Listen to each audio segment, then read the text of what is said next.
Абе нели Билјал ќе го рушеше крстот на Шапка па го браневте? А? Нели Билјалка сами ќе го рушеше крстот на Шапка?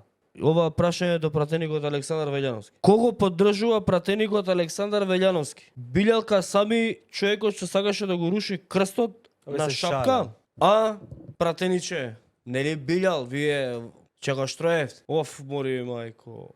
Ве оштроја сите. Да бидеме реал. Се продада за париче. Никој никого И не тоа за оштри. ситно, брат. За Никој никого не ситно, оштри. шитнат и за ситно. Си се договорија. И за ручече да идете да јадете, да се Си прошетате. се договорија. Само вашите деца кидат ке шетаат и ке јадат, а? Значи за вашите деца кога треба да јадат, да се шетаат и да се школуваат кој што треба, нема проблем. И крстот нека се сруши. Вие, ова. А на другиве деца што треба да јадат и да пијат и да идат у школа и да се прошетаат и на одмор да идат, за нив уште на 1,5 милиони луѓе децата.